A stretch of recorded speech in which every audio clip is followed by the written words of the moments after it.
Okay, good morning. I'd like to call to order the open meeting for Thursday, April 18th, 2024. As you can see, we are back at full strength. Welcome, Commissioner Hawkins. We're super excited to have you join the commission. And I will now ask Commission Secretary for information on today's agenda. Chairperson Strand and Commissioner Nieto have independently reviewed the minutes of the open meeting of Thursday, April 4th, 2024, and each has informed me there is no need to discuss the minutes. Commissioner Hawkins abstains from voting on the minutes as he did not participate in that meeting. I move we approve the minutes of the open meeting of Thursday, April 4, 2024. Second, all in favor? Aye. Each commissioner has independently reviewed the agenda and each has informed me there is no need to discuss the notices associated with agenda items 2 through 10. The suggested minute associated with agenda item 11, fully funding Renew Wisconsin's request for intervenor compensation to participate in docket 5780 TE 111 in the amount of $8,000. The suggested minute associated with agenda item 12, agreeing to dismiss the complaint by joint execution of a consent agreement between the Commission and Bloy Concrete Contractors LLC and accepting the proposed consent agreement as drafted, which requires the respondent to attend the educational course under WISSTAT 182.0175 sub 3 sub BR4 and pay a $6,000 forfeiture to the Commission and a $600 surcharge to Diggers Hotline, Inc. within 45 days of the effective date of the Commission's order approving the consent agreement. The suggested minute associated with agenda item 13, approving the proposed RNG pilot program with all of the additional reporting requirements listed by Commission staff in its memorandum and directing the applicant to work closely with the Commission's pipeline safety team to ensure Commission staff is adequately informed and receives timely results of the RNG testing, and directing the applicants to work with Commission staff to develop standard reporting requirements related to safety and testing, including the frequency of reporting. Or the suggested minute associated with agenda item 14, approving the SCP Project Year 2024 Annual Plan as proposed.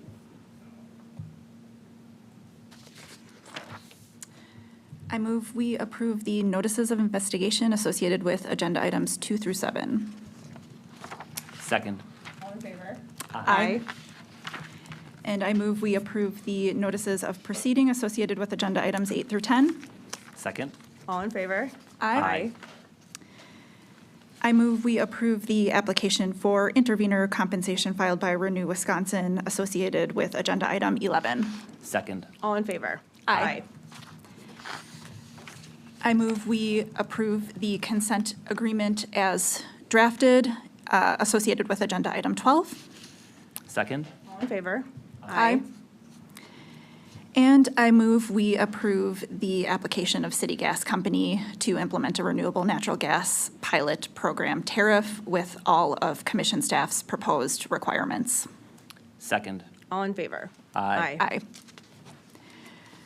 I move we approve the Project Year 2024 State Energy Program Formula Grant Award Plan as proposed, associated with agenda item 14. Second. All in favor? Aye. Aye. Thank you, Secretary, for that information, and thank you, Commission, for working through those items. That does bring us to agenda item 15, which is docket 5 NF 2024, the Universal Service Fund Grant Program for Telecommunications Access Programs or projects by nonprofit groups. So I'll just talk a little bit about this program, and then we'll work through our decision items. This is an annual program, and our grants opened on January 10th of 2024, and the deadline to submit applications was March 7th of 2024. We received 28 applications requesting a total of $1,879,133.58, which shows us another example where the requests that we receive greatly exceed the available funding that we have in this program. So right now we have $500,000 available. And the requested amount of that $1.8 million figure does represent an increase over the requests we've received in past funding cycles. Grants have been approved within this program for 15 years, and the purpose of the program is to facilitate affordable access to essential telecommunications services through programs that complement or are not available through other USF programs. And these projects must assist low-income customers, customers with disabilities, and/or customers in areas with a relatively high cost of telecommunications services. Our screening panel consisted of 2 PSC staff members and 1 USF, or I should say Universal Service Fund, council member. I would like to thank all the PSC team members who worked on this program, especially the screening panel, and the applicants for their ardent interest in this program. First, I'm going to turn it over to Commissioners Nieto and Hawkins to see if they have any opening remarks to make, and then we will walk through our decision items here. Commissioner Nieto? Thank you, Chair Strand. I'd simply echo what you've said and thank the applicants. We received so many great applications in excess of the available funding, like you mentioned, and that has not always been the case over the years. And I think that speaks to some very strong outreach and efforts by our staff team as well. So I thank them for that, and great work by the panel in doing the legwork here to compare these applications and present us with a thoughtful list of recommendations. Great points, thank you. Commissioner Hawkins? Yeah, I'd just like to echo all of that. I thought the interest was really, really great to see, and agree with everything that the two of you have said. And I will forever remember this docket as the first briefing I received Yes. at the PSC. And so I'll just leave it at that. That's awesome, thank you. So in terms of program eligibility, the requirements include that applicants are required to affirm that their organization is a nonprofit as defined by the Internal Revenue Service. Applicants are required to describe how the projects meet at least one of the purposes of the Universal Service Fund. The application must be submitted by the deadline, and applicants are required to provide at least 25% matching funds and are informed in application instructions that if the amount requested is more than 75% of the total project cost, it may jeopardize grant award eligibility. So here we had 7 applicants that presented eligibility issues. 1, Marquette Adams Telephone Co-op is not a nonprofit by that IRS definition that's required. And then 6 applicants were flagged as submitting a request for more than 75% of the total project cost. So that background does bring us to our first decision item here, which is to determine the eligibility based on organization type. So we must decide if the Marquette Adams Telephone Cooperative is eligible for funding. On this item, I am at alternative 2, which would be to determine that the application from Marquette Adams Telephone Cooperative is ineligible because it's not a nonprofit and therefore is not eligible for the program. So that's my position on that one. Commissioner Nieto? I'm at alternative 2 as well. Wonderful, thank you. Commissioner Hawkins? And I am at alternative 2 as well. Okay, great, thank you very much. Our next decision item asks how the commission wants to address the eligibility of the 6 applications with match ratio issues. So personally, in a situation like this, I usually like to review any relevant precedent that the commission has set. Here, however, as described, I found it humorously, in the memo, dating back to 2020, the commission has addressed match ratio eligibility issues differently each year. So there's precedent for several varying approaches here. In the 2024 program, we do have a number of options on how we want to handle these applicants. First, as I just stated, I do want to reiterate that the commission does have discretion regarding match ratios. And in my opinion, a match ratio issue doesn't necessarily deem a project ineligible on its face because it's a may and not a shall. Next, our grant filing system does not stop or prohibit an applicant from submitting an application where the amount exceeds 75% of the total project cost. So at that point in the process, there's no check or stop built in at that stage to alert the applicant that there is a potential ratio issue with their application. And because ratio issues may affect eligibility but aren't necessarily a poison pill, I do think that we need to have some additional flexibility and communication built into kind of that stage of our process. Therefore, for this item, I am at alternative 3. The commission took note of the concerns regarding the eligibility applications in Table 1, but found that it is unnecessary to make a specific eligibility determination at this time. My reasoning for that is that I don't think it's necessary to make an eligibility determination regarding this applicant for reasons that I'll explain. There is an addition that I would like to make to this alternative. I'd like to direct our staff to work with applicants when they spot likely eligibility issues at the time of submission. I think that this proactive approach at this point in the process can prevent things like this and perhaps the inconsistent approaches used in the past 4 commission decisions from happening again.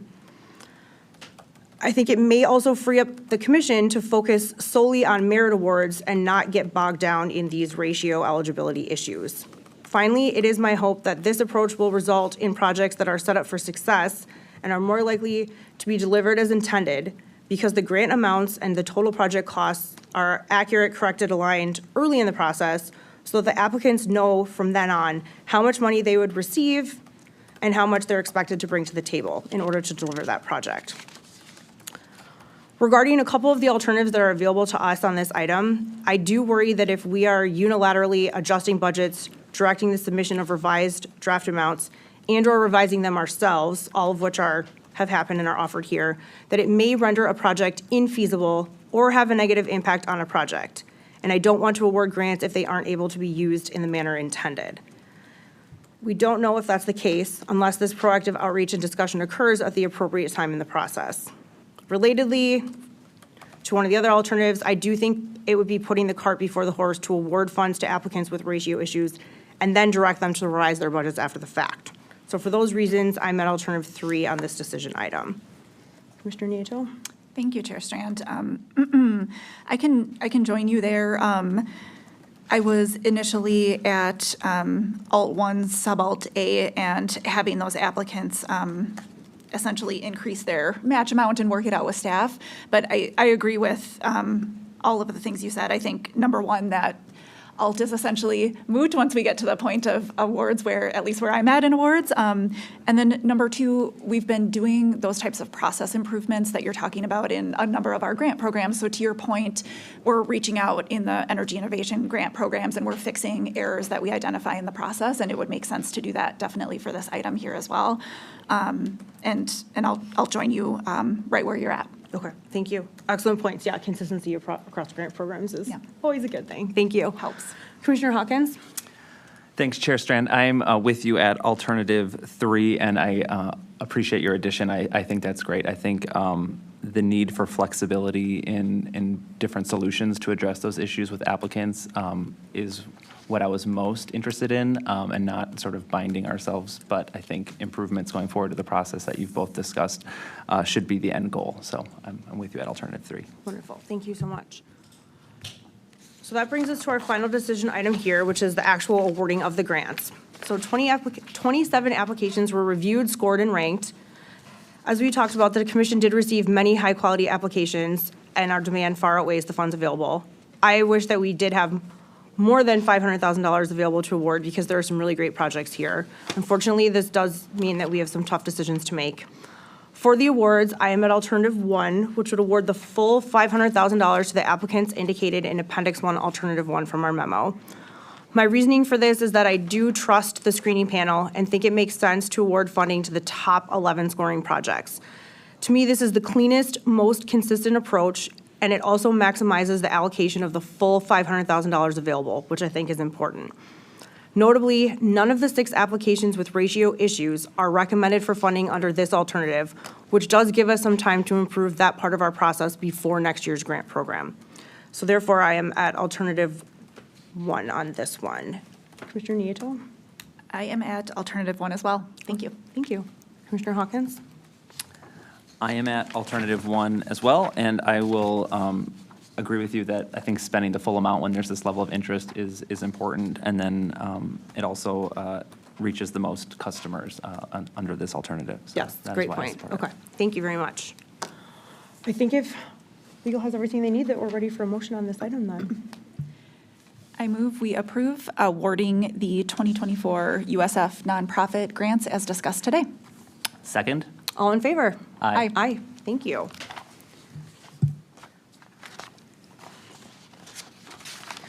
Our last agenda item for today is number 16, docket 9709 FG 2023, the Energy Innovation Grant Program. Commissioner Nieto is our delegated commissioner on this and a number of other important issues, and therefore she will lead us in our discussion of this item. Thank you, Chair Strand. I'll share an introduction and a little bit of background here and open it up for any opening remarks by my fellow commissioners. As most of you know, the Energy Innovation Grant Program is implemented by our Office of Energy Innovation, which is our state's designated state energy office. This particular grant program was established in 2017 using repurposed ARA funds, so that's American Recovery and Reinvestment Act funds.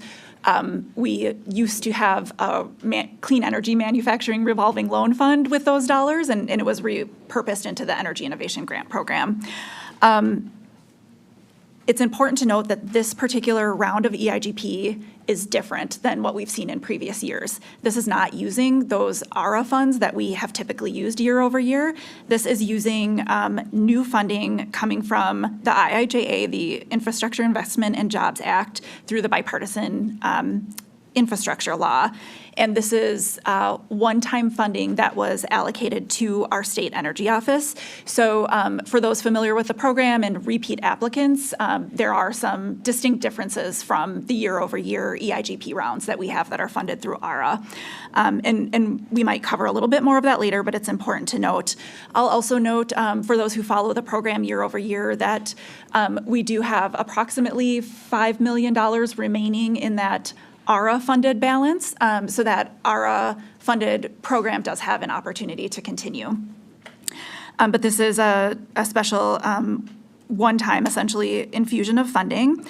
I will say as well, the commission previously met and discussed how to allocate this IIJA SEP funding and decided to allocate the majority of the funds, so $7.8 million, to this round of EIGP. And we'll have a little bit of discussion. We do have an opportunity to use even more IIJA SEP funds today that would essentially increase the dollars we have available for each of the activity types under this grant. When the commission met and established this year's EIGP grant round, it also established the 3 activity types that we're going to be looking at and talking about today. So activity 1 is renewable energy and energy storage. Activity 2 is energy efficiency and demand response. And then activity 3 is comprehensive energy planning. Finally, just a bit of background. This grant round was open for applications back in November 2023. Staff did do rounds of outreach, webinars, posted FAQs and materials for members of the public. And importantly, I'll also note that staff also did coordination with applicants who appeared to be eligible also for the RESP grants, the Rural Energy Startup Program grants, and directed those applicants to apply in that program as well, which has available funding. Our applications were due in March 1st, 2024, and we received 85 applications with requests totaling $34.7 million for the funding that we have available. The grant requests we received range from $6,000 to $1 million. And we had a 9-member review panel score these grants, and that consisted of commission staff with diverse expertise areas, as well as external participants from APTM, who administers the Focus on Energy program. Finally, the review panel used a rubric, which was shared in the application instructions, to score each application in an initial screening, and then based on those scores, ranked the applications to facilitate the commission's own review, which is what we're doing here today. And so to conclude, I'd like to take a moment to thank the applicants for so many excellent projects that we have to review today. Just to give a couple of examples, we have applications creating an energy resilient microgrid for the town of La Pointe's Energy Emergency Services building, and that'll be capable of retaining power during a utility power outage, and that's in La Pointe up on Madeline Island. We have another application where the Chippewa Falls High School Green Team is going to install renewable energy systems in a community resilience center in a tiny housing village that's for people who have housing affordability struggles. So very exciting, innovative proposals. Those are just 2 of the long list we received.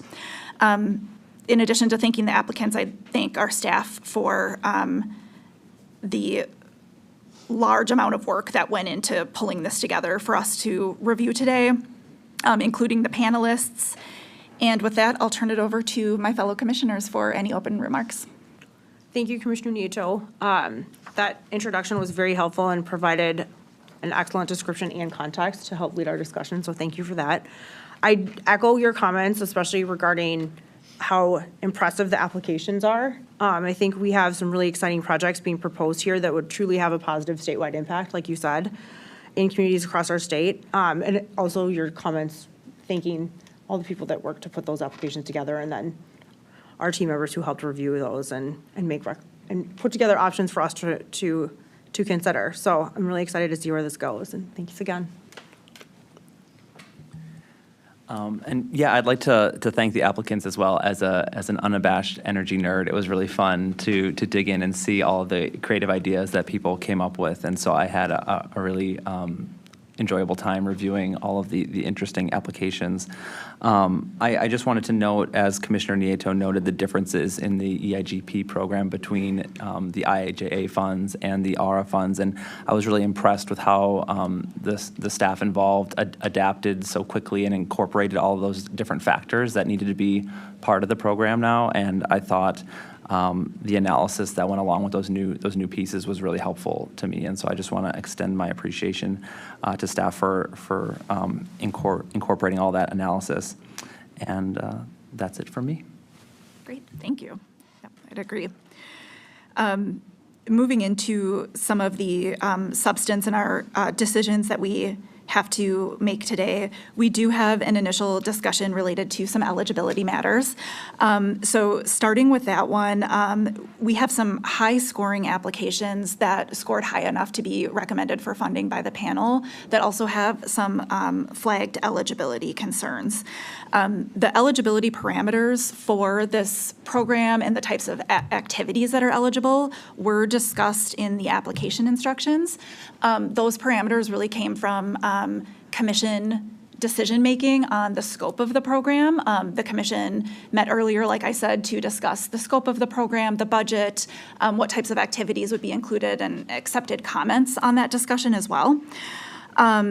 Ineligible activities were also listed in those application instructions.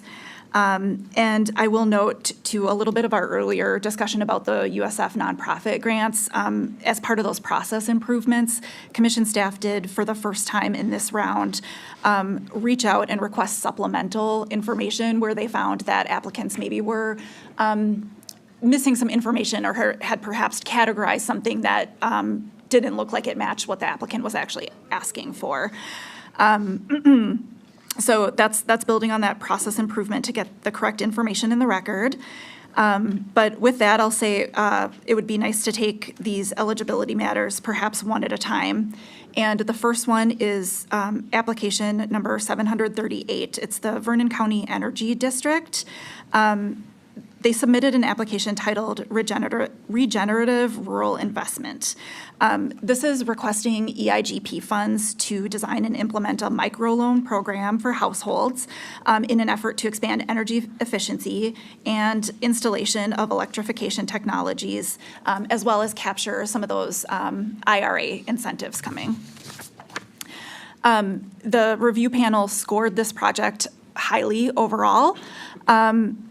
But the panel also identified that there was ambiguity as to the eligibility of a loan program model being a part of the EIGP program. This is the first EIGP application to request funds to administer a loan program. So the State Energy Office is receiving a grant from the federal government and then would be granting out dollars to a sub-grantee to create a loan program to loan out to sub-recipients. That type of request hasn't happened before. I will say I do share staff's concerns associated with the monitoring of that type of a proposal and program. And administering a sub-loan program does fall outside of the activity definitions that were listed in the application instructions. And I'd say while this is clearly an innovative approach, I think this type of innovative suggestion is the type of thing to discuss more in the scoping for a program, whether it's in an EIGP program or during scoping or open comment periods under the IRA programs. I don't feel comfortable at this time deeming this eligible based on the application instructions we have. So I would be at finding this particular application to be ineligible for the current round. Chair Strand? I'm in full agreement with you for all the reasons that you stated. Thank you. Applaud the innovation, but that can't trump the rules that we have to follow and the eligibility requirements. So thank you. Thank you. Commissioner Hawkins?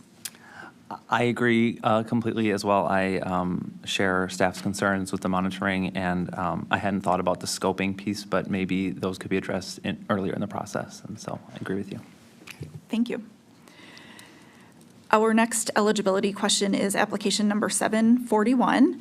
This is Walnut Way Conservation Corporation's proposal to develop planning to install 1 megawatt of solar on the northwest side of Milwaukee. And this is one of those, I would say, minor discrepancies or discrepancy with the way the form was filled out that staff reached out for clarification on. Essentially, there was a discrepancy between the grant request maximum of $200,000 under Activity 3 and the amount available for a single applicant of $50,000. And so staff identified that there were essentially multiple partners or multiple applicants in this proposal, and that would match the $200,000 maximum, but there was also a box checked or a form filled out in the application identifying that this was a single applicant. So that was the discrepancy. Commission staff requested and received supplemental information filed in our filing system, and the applicant did agree and confirm that it should have been filed as a multiple project partner application or a consortium. For all of those reasons, I'm okay with and find this reasonable to accept under Activity 3 as a consortium of 4 entities requesting $200,000. Chair Strand? I agree that this should be deemed eligible for the reasons that you stated. And again, I think it's just a good example of the positives that can come from that early back and forth to ensure that eligibility questions are addressed prior to going further in the process. So, thank you. Thank you. Commissioner Hawkins? And I agree with you as well and support the eligibility of Project 741. Great, thank you. And finally, under eligibility concerns, we do have application number 742, which is also Walnut Way. This is an application to develop pre-weatherization home efficiency for owner-occupied homes in the Lindsay Heights neighborhood. This was filed under Activity 3, which is planning activities, but it's an implementation project. And so the question was, should this actually be in Activity 2? And then the amount was requested fit into the Activity 2 maximum. It was higher than the Activity 3 maximum. So this is another one where staff reached out and said, did you mean Activity 3 or Activity 2 as it appears? Walnut Way did confirm that this proposal aligns with Activity 2. And so I agree that this should be reviewed under Activity 2. The only thing I would mention and caveat with that is that the panel had already scored all of the activities when this was identified and this correction was made. So this application was scored under Activity 3 using Activity 3's 90-point scoring rubric. Moving this over to Activity 2, we don't have an apples-to-apples score, and the panel hasn't re-scored this application as it pertains to Activity 2. So we do have that discrepancy due to the fact that it was filed under what appears to be the incorrect activity type. That said, I do believe it belongs in Activity 2. Chair Strand? So thank you for that description. I don't think that this application should be eligible, given the discrepancies that you described, not only between the grant request and the maximum grant eligibility and the activity that was originally proposed, but also with the non-apples-to-apples scoring options between Activity 3 and then when it got appropriately moved to Activity 2. Also, this would then result in Walnut Way filing 2 applications in the same activity, which is something that gives me pause. And finally, without getting too far into it, it was flagged that one of the partners on application 742 specifically is currently suspended from one of our state's other related programs due to a misallocation of funding, and that really concerns me about their eligibility as well. So I do not support declaring application number 742 eligible for this project, for this grant program. Thank you, Chair Strand. And Commissioner Hawkins? I agree with Chair Strand on this one. I think it's problematic to switch the activity types, even though the project was judged under Activity 3. I think it's also worth noting that by moving it into Activity 2, as you had suggested, Activity 2 was the most requested activity type and has a ton of great applications, over $24 million. And so there isn't really a need there. There's already well-vetted projects in Activity 2. And leaving it in Activity 3 means that this project violates the single application per activity type. And so I am with Chair Strand there and would recommend 742 be deemed ineligible. Thanks to you both. And in terms of the eligibility of this project, I can join both of you there. I think ultimately, due to the scoring issues and the other issues named, I just didn't have enough to place this application in a merit list. And I think that speaks to the eligibility concerns here. So under eligibility for our decision that we have before us, I would vote for alternative 2, determine that some but not all of the applications are eligible for 2023 EIGP funding. And I would find that 738 and 742 are ineligible. That's great, thank you. We're all in agreement? Yes, Yeah? definitely. Yep. Okay, great. Thank you. All right, and then we have some other considerations to look at. This is what I had mentioned earlier about the opportunity to add some additional funds to what we can award today.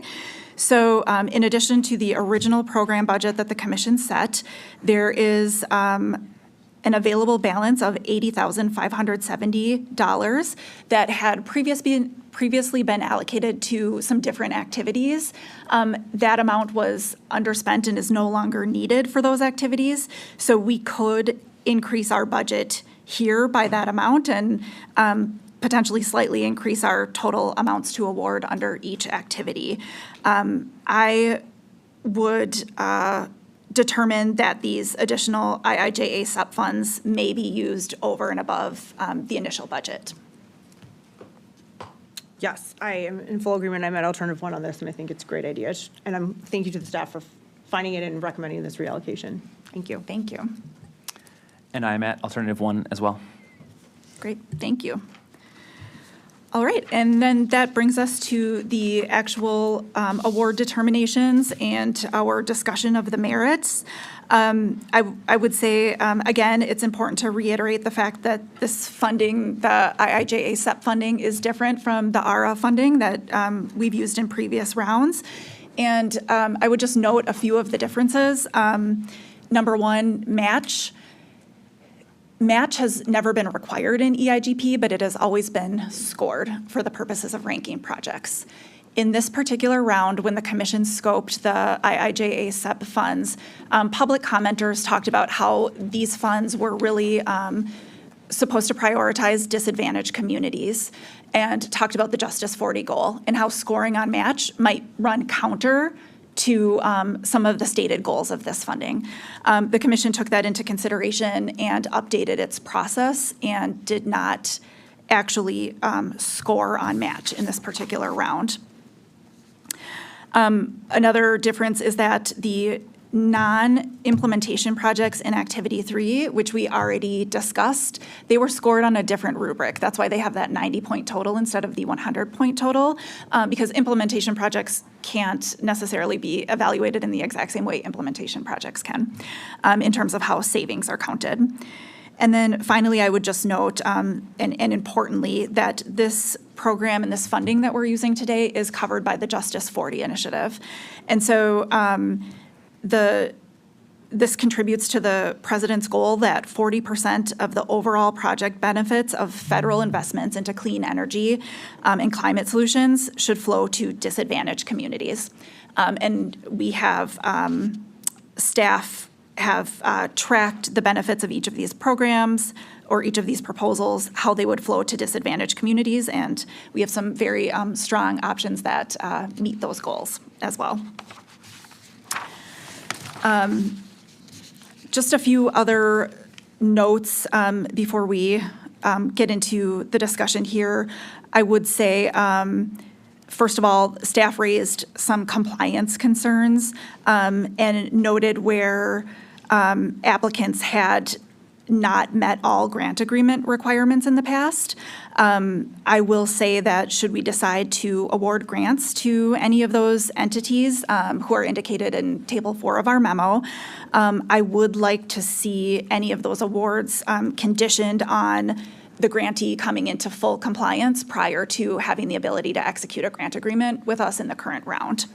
And the proposal I have here today includes that. I will say too, I had mentioned before, staff worked with applicants eligible for the Rural Energy Startup Program. And so we do have a high-scoring application that is eligible for that funding. And I will note that there is sufficient funding available. And so while that final determination hasn't been made yet, that is a consideration that that project may be a better fit in RESP for the funding that is available. Finally, I will say that I found the panel's recommendations to be very helpful.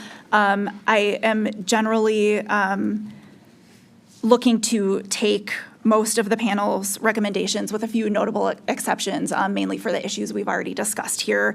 And I do have a handout that I'd like to share that shows where I'm going with this.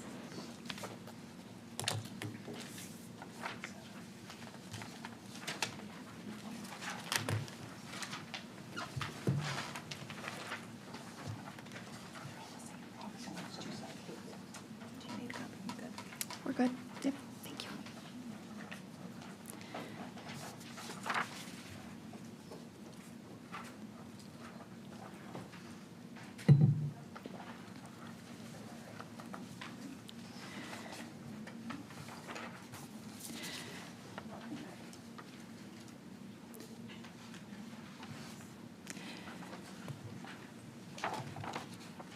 So looking at this activity by activity, this proposal does assume the use of the additional IJSEP funding that we all voted to include.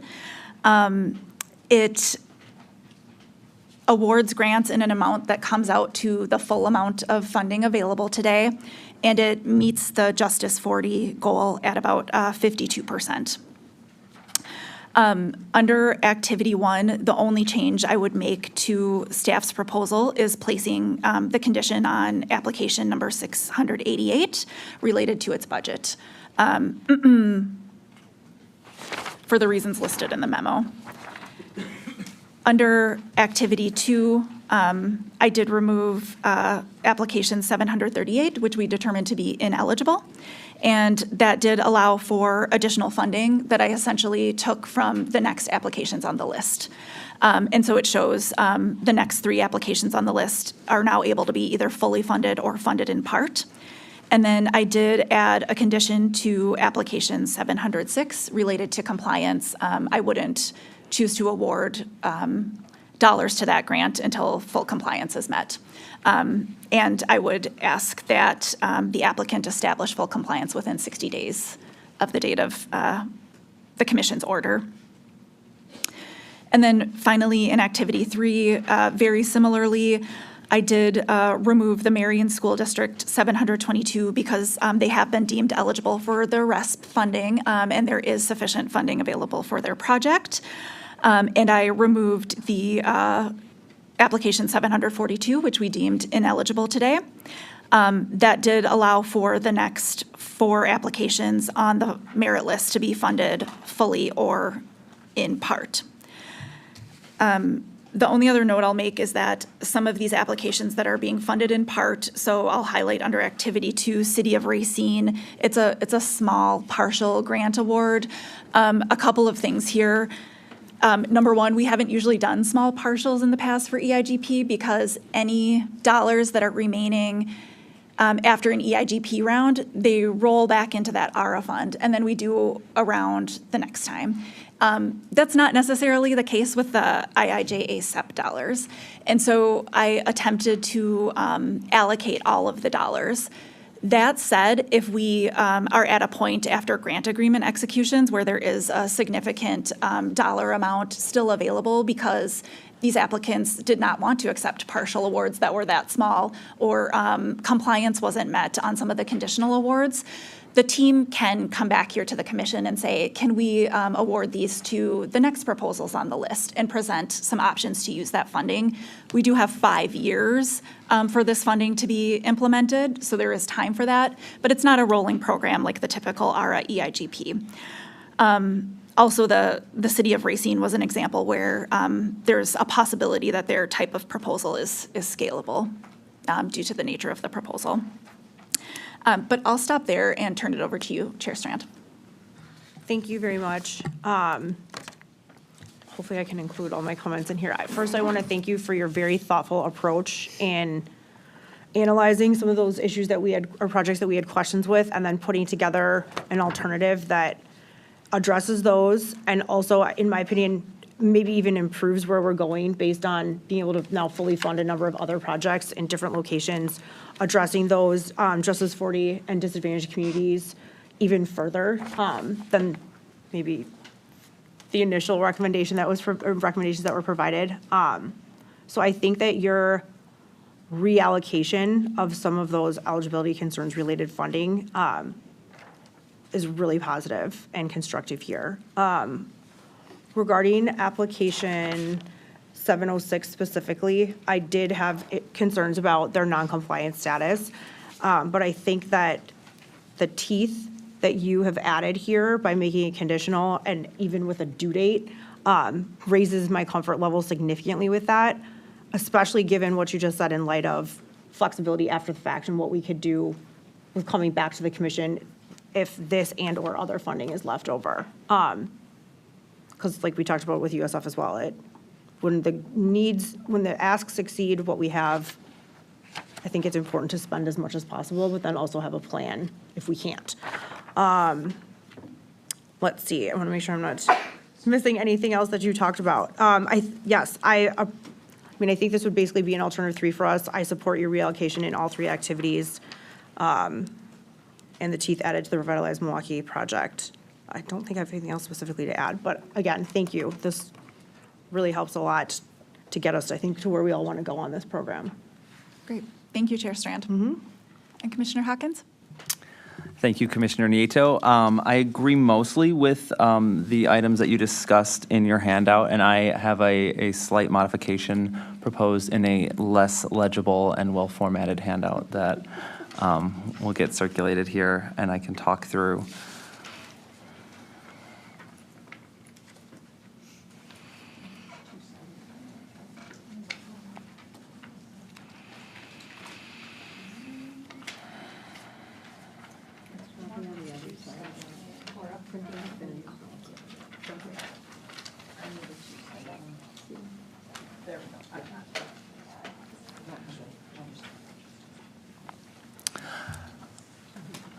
So just to step through this by activity, I agree with the staff recommendation in attachment 1 to modify the request amount for project 688, and that aligns with Commissioner Nieto's suggestion as well. And then I have a different total for partial awards for project 757, which I will discuss when we review activity 2. The difference in my recommendation from Commissioner Nieto's is that the final partially funded project, 757, I actually move over $22,000 of those additional IIJA funds from activity 2 into activity 1. So that's only a portion of those additional funds. and that is to increase that partial award. I read this project, the CISA 10 project, as many small towns working towards solar together, and it does seem like it can be pieced off in a clean way, or can be supported incrementally, increasing the likelihood in my mind that this partial award will lead to a successful project. On activity 2, I agree in denying the funds for 738 as discussed in our eligibility discussion. I would award fully through project 654, which is the same as you have it, Commissioner Nieto. And then the only difference is that I would not agree with the partial funding for project 660, and that would be the funds, that $22,086 that would be allocated into activity 1. I read project 660 as being primarily construction and infrastructure based, and so I think this small percentage of their requested amount would lead to challenges for them moving forward with the project. So I thought we'd just get out ahead of that issue. And I agree with the conditional approval for project 706, the Revitalize Milwaukee project, until staff receives the missing reports. I think that award should be conditional as well. And I believe we are on the exact same page for activity 3, yes, 722 should pursue the RESP funding as you discussed, denying the award for 742 as we discussed in eligibility, and that leaves the partial award for 756, and that is the same as you had in your handout, Commissioner Nieto. So I know that was kind of flying through, but there's a lot of overlap. I do want to just point out one thing, Commissioner Nieto, you mentioned the Justice 40 percentage that was part of this program, and I raised with staff that the way that the percentage was calculated in the materials is really misleading and undersells the actual percentage of where the funding would go. I know you mentioned a 52% to the disadvantaged communities, but if you look at the applications and which ones are awarded, it's actually higher. If you do like an application weighted percentage instead of just the census tract weighting, we're really underselling in that analysis. So I raised that with staff, and I think that'll be just important to help clarify the actual percentage, because there was one project in particular that really skewed that percentage, and so it doesn't actually align with the administration's goal, which is the percentage of funding. So I just wanted to note that. That's a great note, and important to note. I think, and please let me know, Chair Strand and Commissioner Hawkins, if either of you would like to take a moment. This is very similar to where I'm going, with that one exception of shifting the partial from 2 to 1. And I think as I'm thinking through it, I think it's a matter of preference of how to handle. Because if we're looking at a potential of unexpended dollars being in this fund, whether it's due to an award falling through, a conditional falling through, or some sort of discussion of a partial, and we'll be back with a certain amount of funding to reallocate. I would envision at that time looking at the CISA 10 application and the Racine application and saying, should we allocate those additional unspent funds to further those projects so that they can get closer to reaching their goals.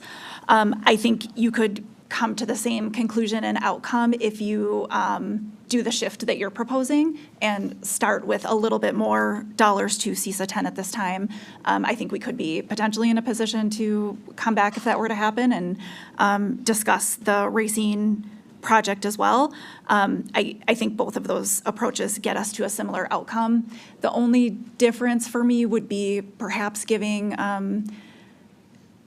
the project in Racine at this time the opportunity to accept the partial or to withdraw from it and say this isn't enough. And I think your proposal has the benefit of just kind of getting to the conclusion right now, but I did like the idea of talking to them and seeing if a partial is something they would accept. That said, I'm open to either approach. I think they both have benefits. Chair Strand? So thank you both for putting together these alternatives. I think you have really good reasoning for why they look the way that they look, but they are also very similar and get us to, I think, what we all share as an end goal, which is a very successful EIGP grant round this time. I am leaning towards sticking with Commissioner Nieto's handout. The only thing that I would say that hasn't been said as it relates to deciding between those two is, while it is IIJA and we have a little more flexibility, I think that Commissioner Nieto's is a little more consistent with the scoping decision that the commission issued last fall. I think it was in November. Again, we're not 100% bound by that. I've been told we have flexibility between activities, but I think when the commission does weigh in on certain things like this, that it's helpful to use that as a guide, as guidance. And I think that only one of the minor differences between your handout and Commissioner Hawkins's handout is that yours is a little more in line with that original spirit. And I also like I think that your reasoning, which I do not need to restate regarding the timing for CISA 10 and Racine, is also more in the spirit of that outreach and interaction between staff and applicants that has been a common theme of this meeting. I think Commissioner Hawkins' point about construction and what kind of that Racine request was intended for is a good one, but it doesn't mean that they won't be able to answer those questions if they're allowed to do that earlier. And CISA 10, also I'll just say, if I'm recalling correctly, I believe that even if they're fully funded, that their request is